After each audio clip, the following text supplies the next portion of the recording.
If you started your web design business for freedom and flexibility, but now you're feeling like you're just going through the motions, another challenging client, another late night, and you're left wondering if this is really what you signed up for. You're getting bigger and better clients, but instead of excitement, you're constantly on edge. You're profitable, sure, but at what cost? If that sounds like you, it's time for a change. If you're ready to take your web design business to the next level without sacrificing your sanity, join me for a private training designed just for advanced women web design business owners like you. To request a complimentary spot in this exclusive training, all you need to do is go to webdesigneracademy.com/next and fill out a super quick application. If you qualify, I'll send you an invitation. It's that simple. So just go to webdesigneracademy.com/next to request your invitation. Welcome to The Profitable Web Designer, a podcast for web designers who want to work less and make more money. I'm your host, Shannon Mattern, founder of the Web Designer Academy, where we've helped hundreds of web designers stop undercharging, overworking, and create profitable, sustainable web design businesses.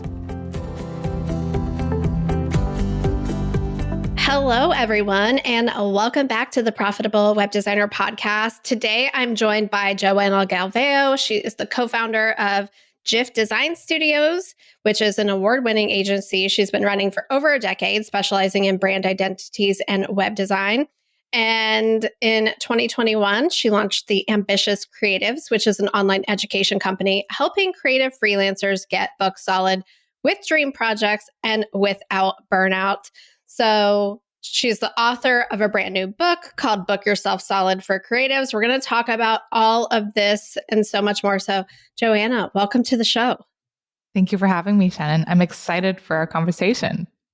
So you reached out to me to be on the show. And as I stalk all of my potential guests, we're so aligned in our messaging and what we're passionate about and who we serve. So I'm just really excited to talk to you and learn more about you. So can you just take our listeners back in time to the beginning? Like, what's your background? What's your origin story?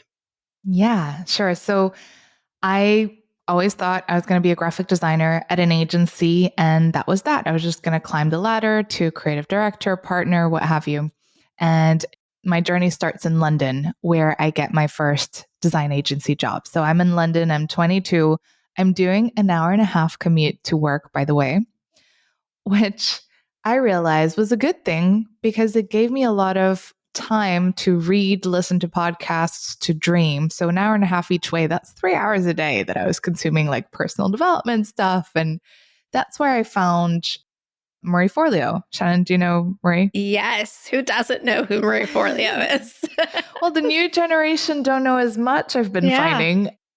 But yeah, all of us who started businesses around 2014, which is when I started listening to Marie. Exactly. Marie was the gateway drug into entrepreneurship, right? She was the one person that introduced me to, oh, this is possible. I could run an online business.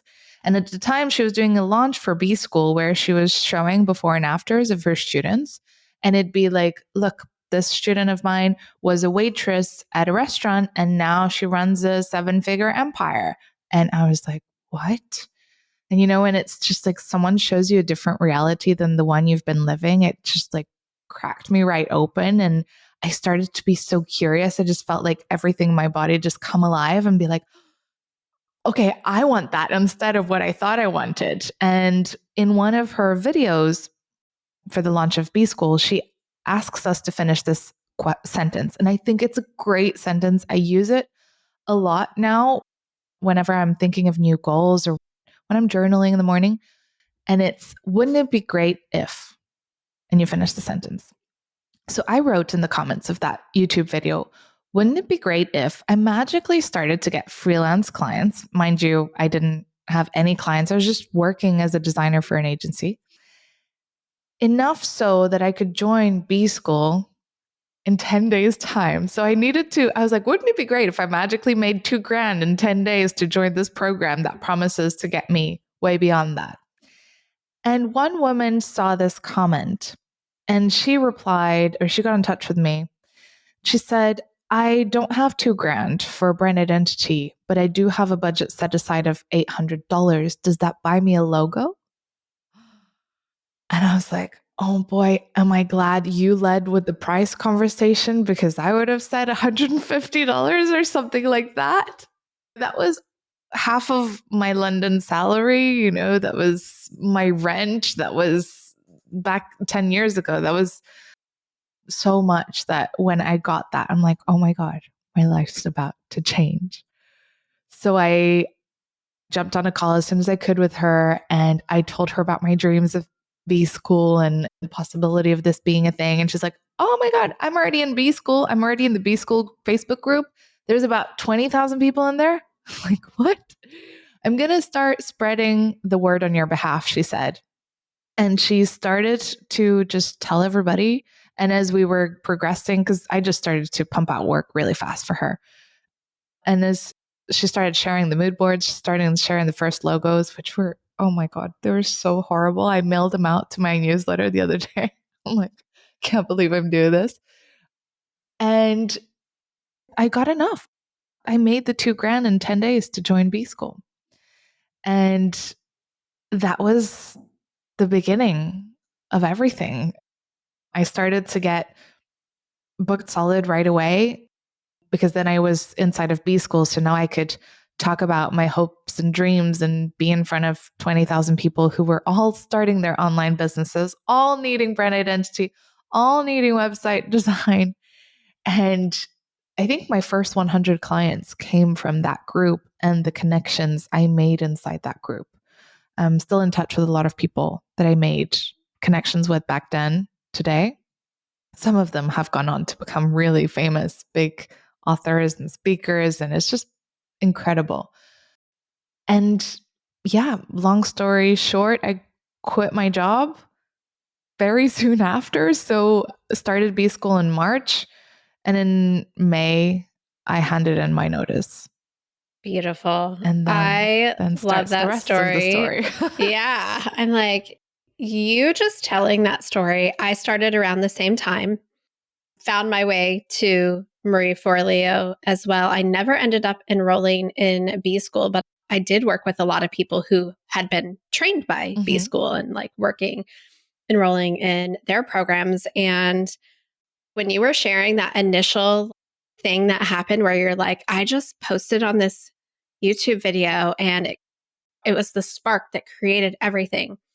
I remember that same feeling the first time I got paid for something I was doing. For me, it was a little bit different. Online by a stranger, right?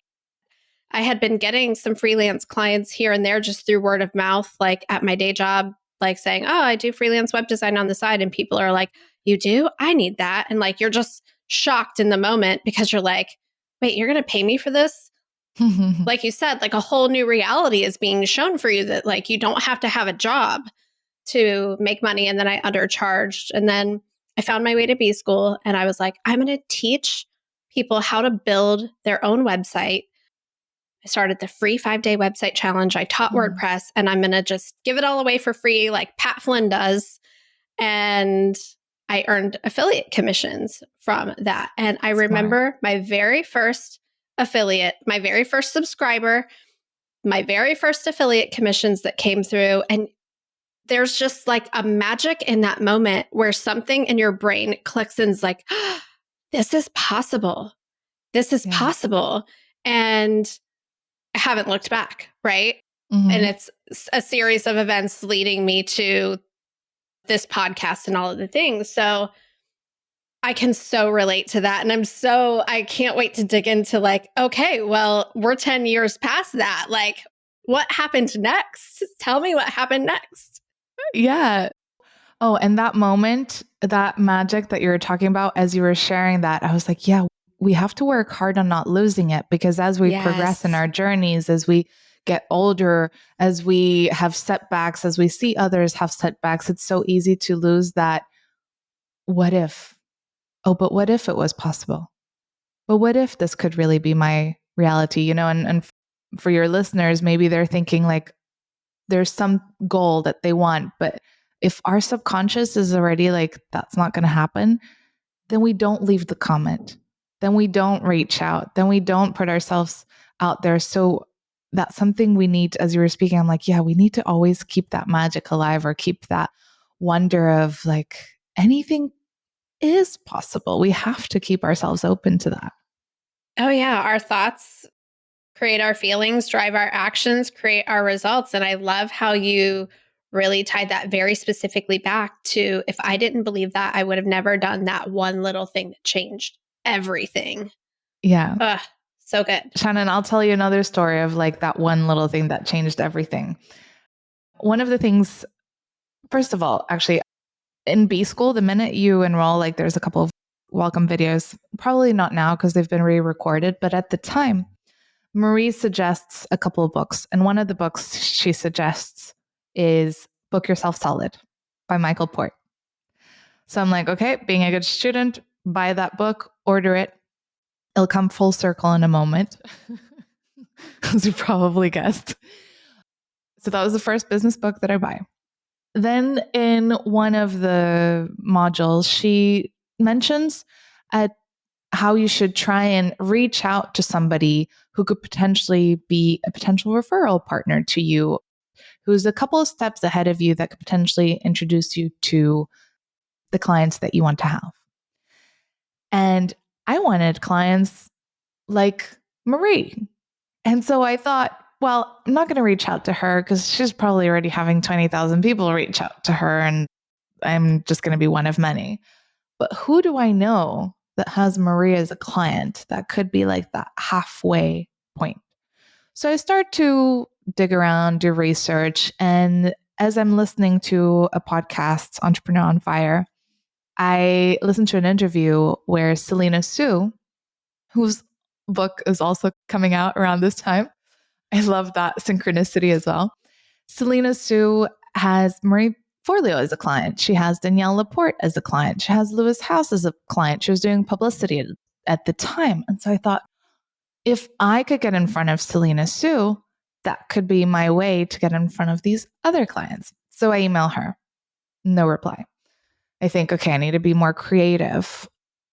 And I think what would get her attention in her inbox, being creative with the resources you have. And I'm like, I have a client that sells dresses, and they're quite expensive dresses, and they're business dresses. They kind of look like the dresses Selena would wear, and definitely like the ones her audience would buy. And so I proposed to my client that we mail a dress out to Selena at no cost, proposing she features it in her newsletter that at the time had, 20,000 subscribers. My client says, yes, I asked if I could be the one to take care of everything. So I'm the point of contact. And I reach out personally to Selena. This time she replies, and she's very nice. And like we exchange back and forth, like, what's your size? What are you going to, this is the blurb about the company, etc. This now gives me an in. Now she'll recognize my name in her inbox. So I try again. I email her again, responding to one of the things in her newsletter, just sharing how much value she gives me or what landed for me in that thing that she shared in her newsletter. And I do this every so often. So we start having conversations every now and then about her newsletter until one day she asks me what I do. So I'm like, okay, good. This is working. And this is what I say to my students as well. Direct outreach, the goal is to get a reply. It's not to get the sale. And this tour will teach you about the long game, right? So she asks me what I do. I say I'm a graphic designer. If you ever need anything, just let me know. A couple of months later, she emails me saying her graphic designer called in sick, but she's in the middle of a launch. She has a sales page that needs finishing in 48 hours. Can I pull it off? So I pulled 2 all-nighters, or like I work through the night, couple of hours, sleep very little, do it for her. I even proposed to her that I don't charge just because I wanted to invest in this relationship. I know there's like, that could be like, we'll put a pin in that conversation. Do we do free work or not? Because there could be opposing opinions. But I do think that when you feel that the payoff could be big, just go with your gut. And maybe there could be a couple of projects worth doing this for. That was my feeling at the time. So I did it for free. And so she, in return, wants to pay me back with like access to her courses, which helped a lot, and access to introductions to people. But it's not until she posts a post on Facebook that everything changes. So she posts on Facebook, she's looking for an assistant to come to New York to her house, or I suppose she was looking for an assistant in New York, but that will come to her house and assist her during her 2-day mastermind that she's hosting for her clients. And then the day after that, for her 2-year anniversary party that she's hosting in her house. So this assistant has to just like do bits and bobs, pick up dry cleaning, pick up flowers, help tidy up after the guests leave, etc. And so I volunteer. At this time, I'm living in London. She's in New York, and she's thinking like, Johnny, you're crazy. And I reply like, no, look, I'll cover my flights. I'll cover my hotel. I can also be the photographer of the mastermind and the events because I was taking graphic design. I had just taken graphic design with photography and I had professional photo equipment. No work will be beneath me, I said. I'll do anything attitude. And I think I'll learn a lot as an apprentice just by watching you lead this event and this party that you're hosting. So if you're game, I'm totally game to fly myself out there. So I did that. We spent a week working really intensively. She ended up proposing that I sleep at hers instead of commuting back and forth from Brooklyn. We would wake up at 8 a.m., start working till 8 p.m. Then she'd take us out for dinner. And throughout the week, we became friends to a point that at the last day at her 2-year anniversary party, she said, actually, Joanna, I want you to come to my party as a guest. I'm going to get an assistant for the party. And so I show up at this party and Selena introduces me as, this is my friend, Joana Galvão, and she's a freelance graphic designer. She introduces me to Lewis House, who became a client, Derek Halpern, who became a client, Ramit Sethi, Jim Quick, who has referred me clients, just really big names. And that's when I just jumped, like we just up leveled again as an agency. She also on that trip taught me how to put together a job ad, went back, started hiring. My husband then suggested, like, why not then move back to Portugal because salaries are more affordable there. Rent is more affordable there. We can build a studio. We can like set up a studio there, have lower costs, and then be closer to our family because that's where I'm from. And so we did. At the peak of our agency, there was a team of 10. We are working with clients in this caliber, people who have 7-figure companies, 8-figure companies, huge audiences, huge membership sites, books, speaking, and that became our niche and that became where we became known, basically. That story is everything because you just articulated in such beautiful, detail and synchronicity and all of the things about the way our philosophy of marketing here too is to develop relationships, just be willing to ask, to give, to reciprocate, to pour in, to play the long game. The business that we're in is a relationship business, not necessarily a traffic marketing business, even though we do those things for our clients. And I've been saying on the show for several months now is like the trap that I see web designers fall into. They come to me and they're like, I have a problem. All my clients come from word of mouth and I'm not marketing. And I'm like, you don't have a problem. I know. You don't and have a aren't problem. they the best? Clients that come from word of mouth, they already trust us by design because their friend, colleague, mentor trusted them. Yeah. And we just need to intentionally develop those relationships and ask for the introductions and take advantage of opportunities. You created so many opportunities through just some strategic thinking, but like it was also very genuine and authentic. It wasn't like So that's what I love so much about the story is like, it's not like scheming. It's not like all of the things people think about. It's very much like, how can I add value to this person and this relationship and without an agenda and see what may come of this? Yeah, that's exactly it. It's beautiful. Yeah. So I have so many questions. I don't even know where to begin. You followed these opportunities and you were working with those are big names in the industry and like well connected. What were some of your early challenges in like the growth? Because as we know, there's like challenges that come along with growth that are maybe unexpected. What were some of the ones that were unexpected for you and how did you navigate those? Oh, so many. I think the first big challenge that really rocked my business was we were growing steadily. We had 2 full-time people at the time. We were starting to also need to lean on some extra contractors, freelancers here and there. And there was one day where I left on the table. I used to not do my books on an Excel spreadsheet. I used to have everything in my head and every now and then put it on paper. Terrible, terrible way to do it. That leads to another problem later on in my experience. So I'm writing like everything that all the projects that we have on, all the payments that had been made, all the payments that were still to come. And it amounted to 5-figure months at the time. And I left it there and I went for lunch. When I came back from lunch, the piece of paper was gone. And I asked my designers if they had seen it. They had seen a piece of paper that was on my desk with a bunch of numbers. They said no. And when you're like, your intuition, I just had a sinking feeling in my gut that they were lying to me. The next day, it's back on my desk. And so again, that feeling of like, oh, this is not.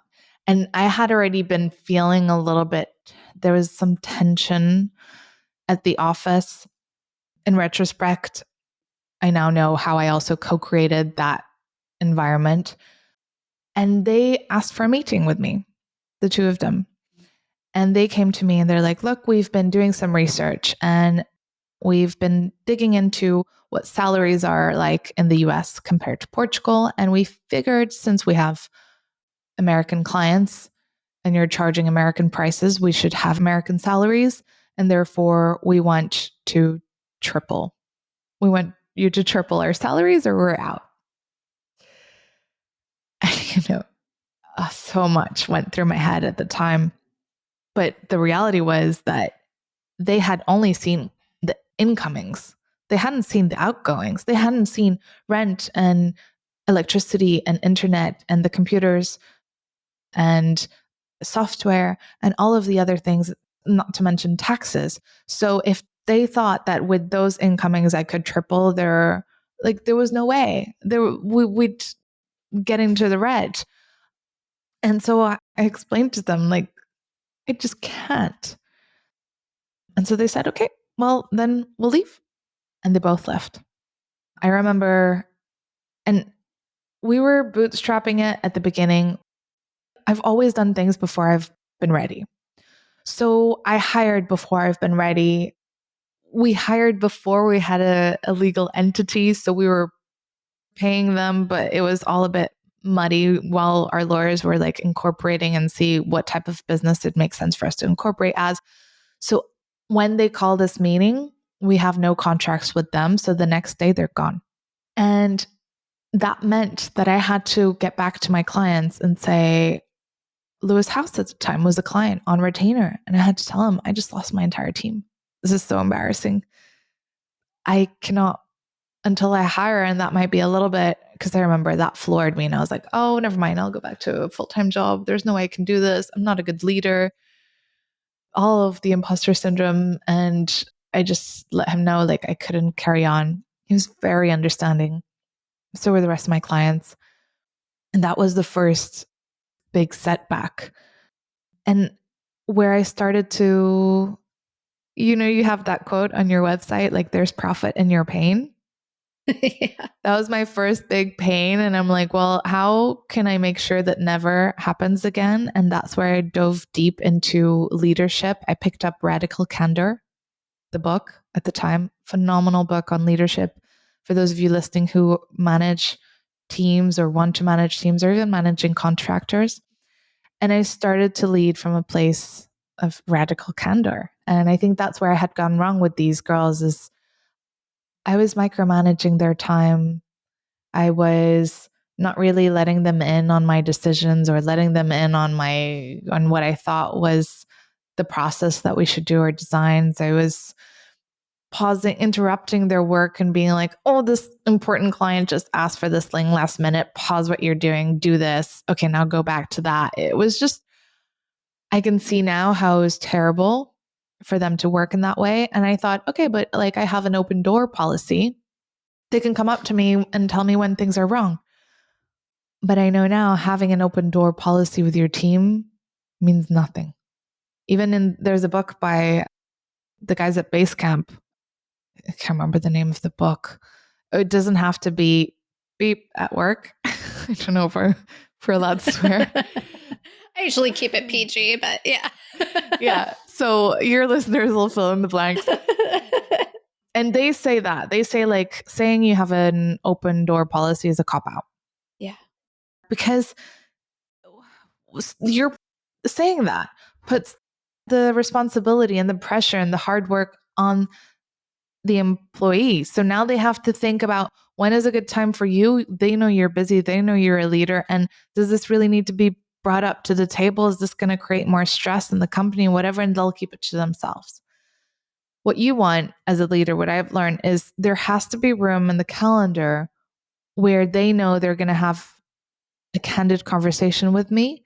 And I'm there, fully present, no distractions, open to hear how they're doing, how they're feeling inside the company, where they're seeing like what has been going well, but what hasn't been going well and why, and how can I improve as a leader or how can we improve our systems? And it's been in those meetings that we have really transformed our systems, that designers have proposed new tools that have saved us a bunch of time. The designers have proposed that we take this course or that we go to this event to brush up on our skills, or that we like I have this friction with this other employee, and so therefore then I can intervene before things get ugly. And that was my first setback. So I had to learn it then. And ever since our director of operations been with us for 9 years. And it's pretty much, that's like a typical turnaround time. It's like people just end up staying. And so that was the first. But there are so many. Oh my God.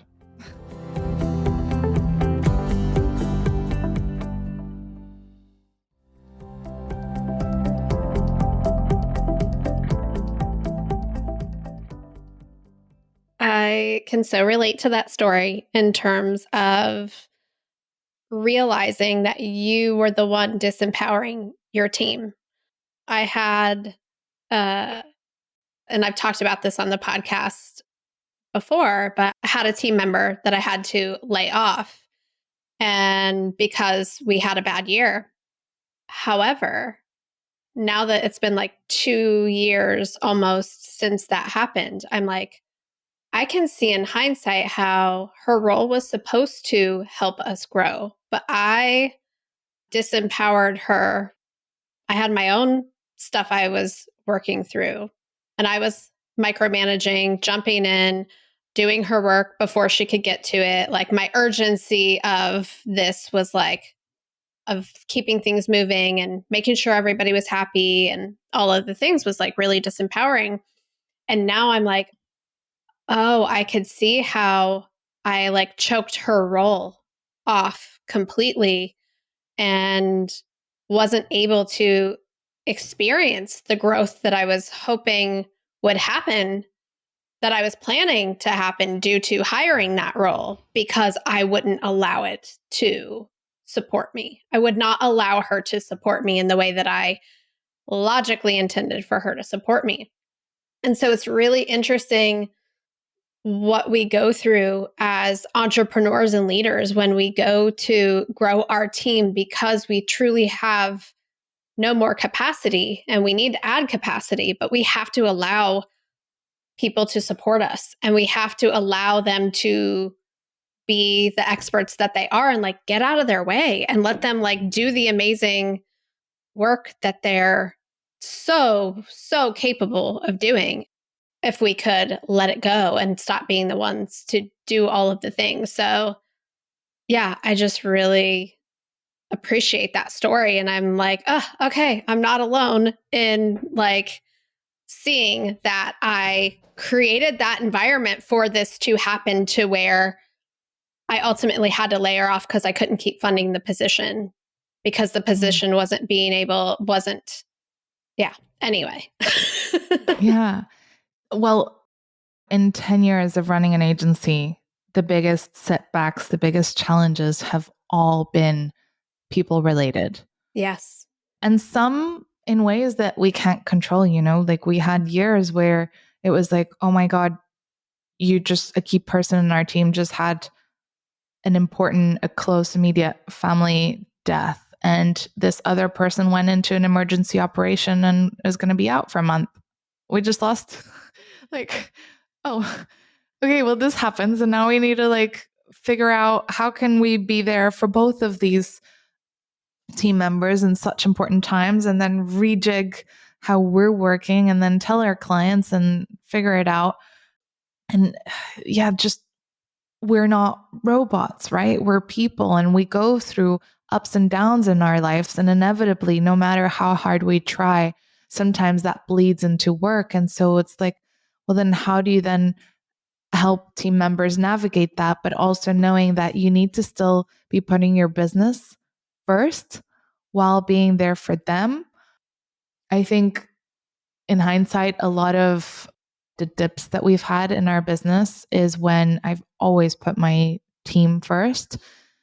And I don't have any regrets, but I know that there needs to be a delicate dance. Otherwise, had I also put the company first, there might not have been such big dips. So I still don't have the right answer on that one. But yeah, it's having a team is just going to be, in my experience, it's just the hardest thing about growing your business. Yeah. And how to delegate, how to know when because sometimes you hire the right person, they have the talent, they have the ability, but they're in the wrong seat inside your company, or they're the wrong fit for the culture because maybe they're competitive and they like fast growth and that's not the agency that we were. So some of the people that ended up leaving was because they wanted to keep climbing and there was no climbing to be done here, right? Like, no, like we're going to rise together and we always raise our salaries and all of that. But you want to be managing a team of 10? That's probably not going to happen here anytime soon. And so it's not that they weren't talented and not that we didn't lead them in the right way, but just they're after different things. And so just that alone, there's so much to juggle. There's like the role and what the company needs, but also their ambitions and being at peace that sometimes it's just not a fit and that's okay. And maybe we'll come back in future collaborations because who knows what I'll be doing in 10 years and what they'll be doing in 10 years. Maybe it'll be completely different. We'll be like starting new venture thing together. I love that so much. And you said something earlier that I think kind of ties into this. You said, I've always done things before I'm ready. And one of the other common things that I hear from ambitious women web designers in this space who really do want to break through and build the business and have that impact, it's like it's not just for them. They're not doing it just to make money. They truly want to help their clients and like have this ripple effect. But also, they're like, I'm afraid to hold all of that responsibility. So there's this sense of, I want this, but there's some uncertainty. And what if I can't hold it? It's like the fear of success, right? So, what is it about you that compels you to like do things before you're ready? At the beginning, I think naivety came into play. I was 22. I believed that everything was possible. But it's interesting because I've been getting into a lot of this now because I've been finding that I've been hitting some of my own ceilings because I want to keep challenging myself. I want my business to keep growing. I want to keep doing things up leveling. And I've been finding myself hitting a ceiling more often now. And so I'm diving deep into that. And like, why is that? Why did I believe everything was possible then and not now? And I've realized some of it comes from our upbringing, how safe we felt as kids. Like, and that's like, oh man, that's annoying. We can't go and change our past. No, but we can use that to then inform our present. And some of the things that I think hold me back now is the pain of my failures in these 10 years. Some of them were pretty painful. I don't want to go back there. I don't want to, like, nobody wants to feel pain. And our brains are also designed to keep us safe. So I'm a mother of 2 now. I have a mortgage now. I didn't back then. I have a lot more weight that I'm carrying on my shoulders that my brain is like, high alert. You've got 2 mouths to feed and yourself to take care of as well. You've got the house to pay. You need to like keep safe. And so that voice that is like, that's not safe, don't do that, gets louder. But it doesn't say that's not safe. It just says you can't do it. Who are you to think? Like, it talks with different words, but really, whenever you hear that voice that says you're not good enough, who are you to charge that? There's no way you can handle that much responsibility from that higher ticket client. That's, in other words, your brain saying, this feels unfamiliar. Therefore, I equate unfamiliar with not safe. Let's not go there. And so what I've been getting really into is things like breath work. Because what breath work does is it calms your nervous system down. And then you can kind of speak to it and be like, no, we're going to be fine. Look, it's not that big a deal if I take on this client because I am resourceful. I have the right support network. I've got this or that or whatever you need to tell your brain to calm down. And then see if that helps. And then see if then from that space where you've helped your body calm down, you can then take that step. But what I've been feeling is that as I get older, I have more on my shoulders. So it's just takes more effort. It's like if I'm pushing more weights at the gym, it's not as easy to just leap into that next thing. Like I remember when I started to get into speaking and it was like, what, competition, speak in front of 3,000 people? Yeah, sure. I'm up for that. I'll submit the video. I'll go fly to Canada to do it. And I did it. And it was like, yeah, totally no brainer. I could do that. Sounds fun. Whereas now I probably have a lot more resistance. I just feel like we should already know each other. Everything you're saying I know. is like what we are so aligned with our messaging here at the Web Designer Academy. It's like strategy is great. You need strategy. But when you go to implement the strategy, if you believe the strategy won't work for you or can work for other people, but not for you, or we have our next level mastermind where you have taken strategy really far and yet more strategy isn't making you more money. There is something else in the way. You're bumping up against your subconscious safety mechanisms that are like pulling you back. And that's what we work to identify what our paradigms are that like came from back in the day or business failures. Mine are well documented on this podcast. I'm like fully transparent about all of the mistakes. And we don't even realize that we're holding ourselves back. And we don't even realize how we're holding ourselves back. And so you said something earlier that I wanted to ask you about. You said as we're talking to ourselves, like you want to take on that higher paying client, but you're afraid of the responsibility and making sure we have the right support systems. That's what we do here with our programs. But you launched a program called the Ambitious Creatives in 2021. So tell me more about how that came to be and why it is so important to not try to solo your way through this journey of building a creative business. I have my ideas that I like tell everybody on this podcast, like, we cannot do this alone. You can't see your own stuff all the time. But what is your philosophy and why did you start that? Yeah, so that started in post-pandemic in my maternity leave. So I got the business ready to work without me in my absence. I took 4 months. I didn't check my inbox once. I gave my how long do I have to answer this question? Because I have so many I don't so have many a hard stories stop. to I contribute. do not have a hard stop. So as long as you like, if you can be here, let's talk about it, because I'll say this at the end, but like I could talk to you for 3 hours. Like we could dig into all of these things. So okay, so I get the business ready to work without me for 4 months. So I figured like that's a good enough maternity leave and then I'll ease back into it.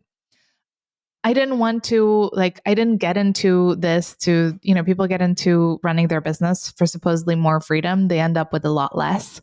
I wanted to break that cycle. And I was only going to get to have my maternity for my first child once. And I wanted to be there for it all. And I wanted to be able to rest if I was sleep deprived and so on and so forth.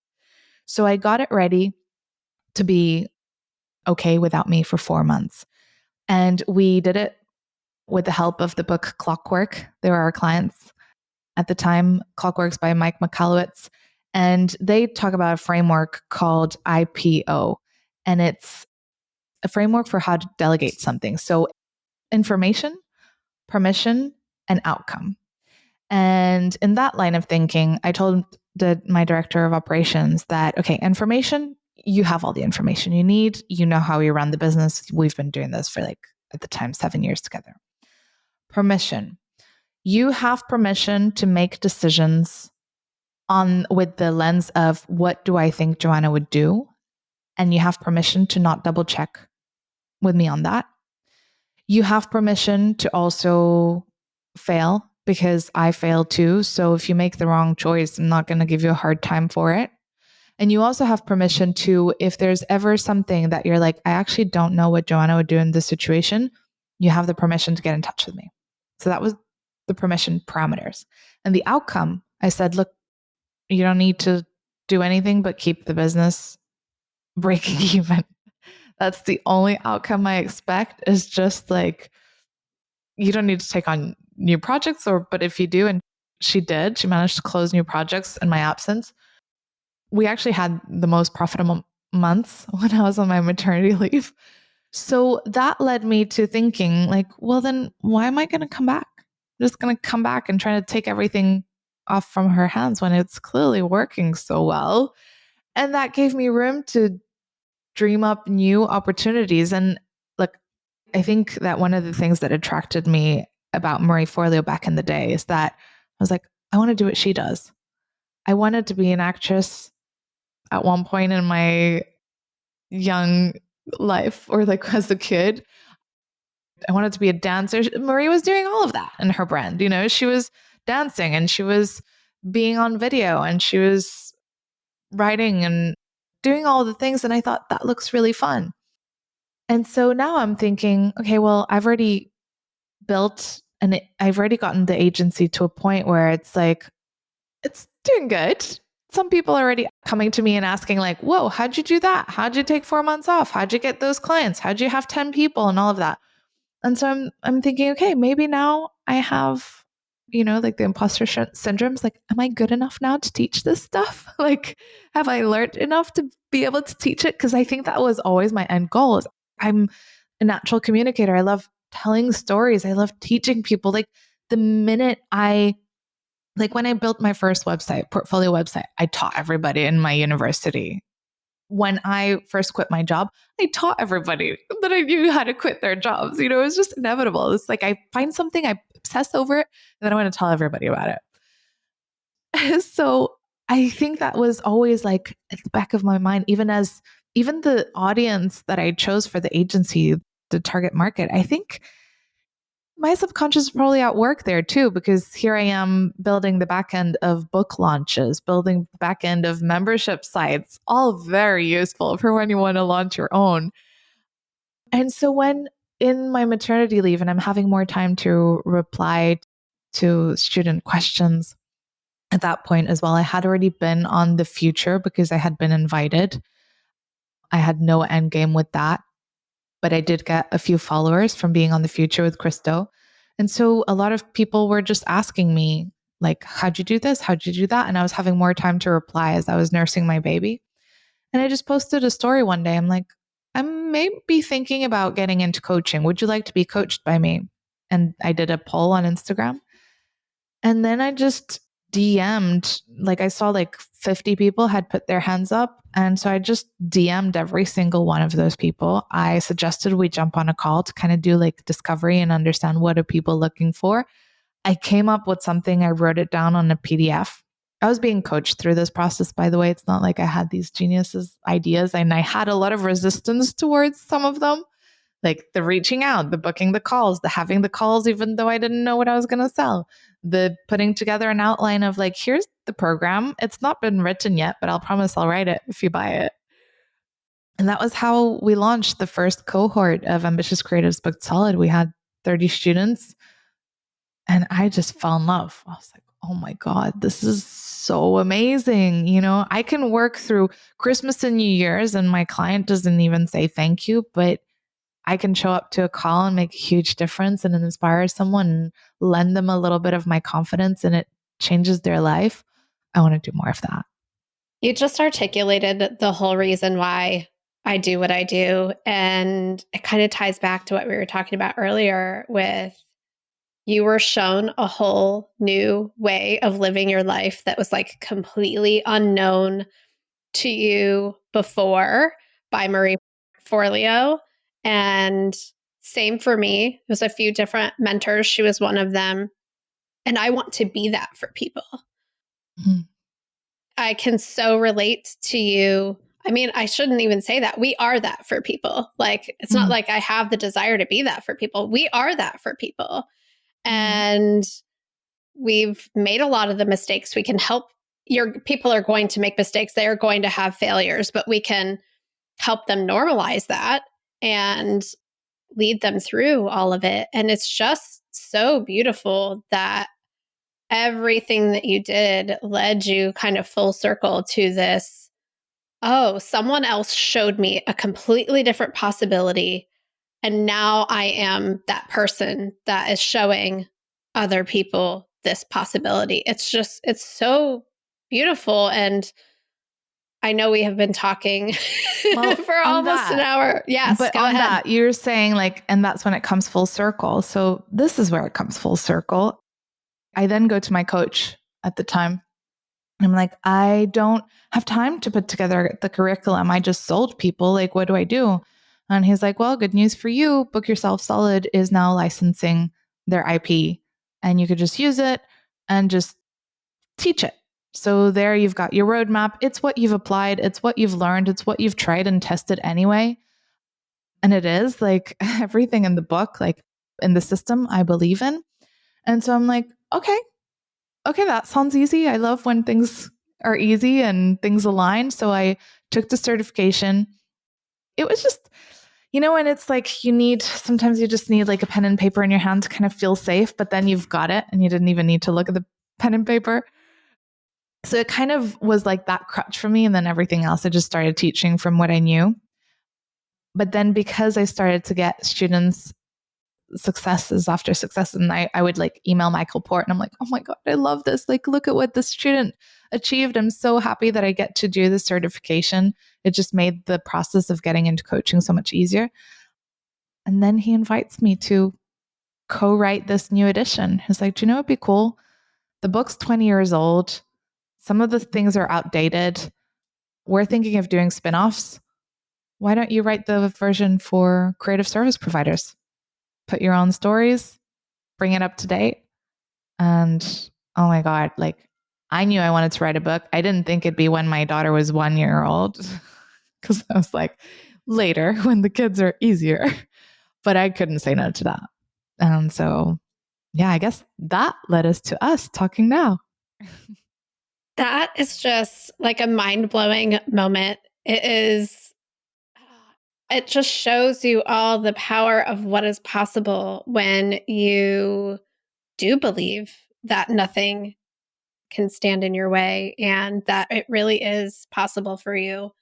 And yeah, so you reached out to me. You said, I would love to come on your podcast and talk about this. And, wrote a beautiful pitch. Very, I hate the word pitch because it sounds like something that's not, I don't know. It just sounds like there's no intent behind it, right? Or something. But wrote a beautiful email to me asking if you could come on the podcast to talk about it. And I'm like, yes. And like, I'll move the schedule around for you because the book is coming out. I think it will already be out by the time this episode airs, but your message and what you stand for and who you are and what you do is so aligned with our audience. I was just like, I can't wait to meet you and talk to you selfishly, but also I think you are like this too from what I'm getting from you. You love to create win-win-wins.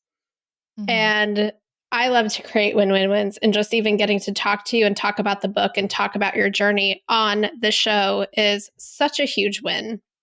So can you tell everyone where they can go to learn about the book?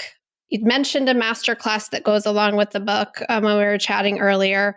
Where can they go to learn more about all of this? Sure. So if you go to theambitiouscreatives.com/profitable web designer, I'll do a special bundle just for your listeners where you'll get our 2-hour masterclass that goes over the whole Book Yourself Solid system. There will be links there to grab the book if you want. You don't have to, but then the masterclass will give you an overview of everything that's inside the book and some of my best tips and the mistakes to avoid as well. Amazing. So I just have one question for you before we wrap up. And that is, what belief about yourself did you have to change to get to where you are today? Oh, did I have to change? I think I just had to keep believing instead of changing. When I was a kid, I believed that if I asked for things hard enough to the stars, they would give it to me. And it's not that I had to change that belief. I had to keep it alive. Oh my goodness. That is like the perfect place to wrap up this episode. I think this is going to be the first of, I definitely want to invite you back. There's so many more questions that I know our listeners would want me to ask you. Thank you so, so much for being here. I really appreciate it. And I'll link up everything we talked about in the show notes. But yeah, thank you so much. It was a pleasure. Thank you so much for having me. This podcast is part of the Sound Advice FM network. Sound Advice FM, women's voices amplified.